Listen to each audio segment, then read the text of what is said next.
Starting with आपका week subject कौन सा था और उसको कैसे आपने स्ट्रेंथन किया? मेरा वीक सब्जेक्ट फिजिक्स था। अच्छा 11th-12th में तो बहुत ज़्यादा वीक था। अच्छा उसके बाद फिर मैंने ड्रॉप ईयर में उसको अच्छा किया, बहुत अच्छा किया। इस बार मेरे नीट में सबसे ज़्यादा मार्क्स आए थे फिजिक्स में, अरे वाह। में थे। और फिज़िक्स के लिए ये था, टीचर अच्छे थे, बहुत अच्छे थे। उनके नोट्स से बाहर आपको कोई मॉड्यूल कुछ, वो कहते थे कि तुम डायरेक्ट नीट का पेपर दो मेरे अच्छा नोट्स पढ़ने के बाद। अच्छा इतने अच्छे नोट्स थे उनके। तो उनके नोट्स को मैंने मल्टीपल टाइम्स रिवीजन किया है।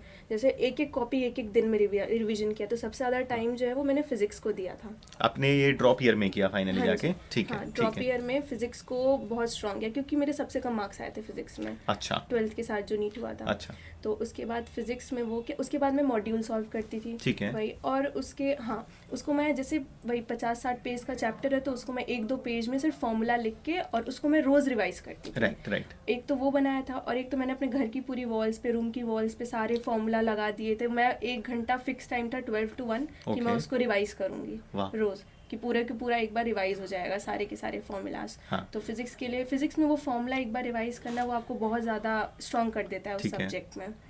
And in case of biology में नोट्स पढ़ती थी और उसके बाद ठीक। एनसीईआरटी एंड लास्ट में मैंने नोट्स छोड़ दिए पढ़ना और फिर मैं सिर्फ एनसीईआरटी पे फोकस करने Nice. लग गई थी। और उसमें वही क्वेश्चन सॉल्व करते थे और उसमें मैं ज़्यादा हाई लेवल क्वेश्चन नहीं सॉल्व करती थी क्योंकि मैंने नीट के पहले वाले पेपर देखे थे।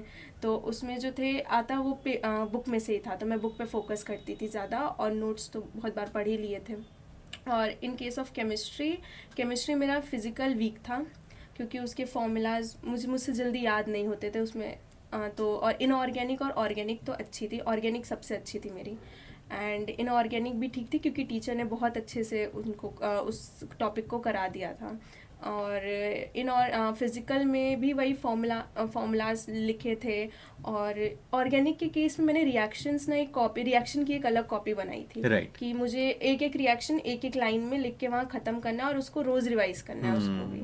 तो उससे ये रहता है कि रोज़ रोज़ आप सेम चीज़ को देखते हैं तो वो एकदम लॉन्ग टाइम बैठ जाती मेमोरी है में, ना हाँ, दिमाग लॉन्ग में। टाइम मेमोरी में वो कन्वर्ट हो जाती है। Right right. तो नीट में क्या होता है, नीट में बहुत कम टाइम मिलता है एक क्वेश्चन को सॉल्व करने के लिए। वहाँ सोचना नहीं होता, वो Right. रिफ्लेक्स होता है कि आपका हाथ जो है वो सही आंसर पे ही जाएगा। राइट राइट हाँ, तो एग्जैक्टली। यही सब करने से आता है। रोज़ एक चीज़ को हाँ। रिवाइज करेंगे तो राइट ये राइट। तो वो दिमाग में रहता है हमेशा के लिए।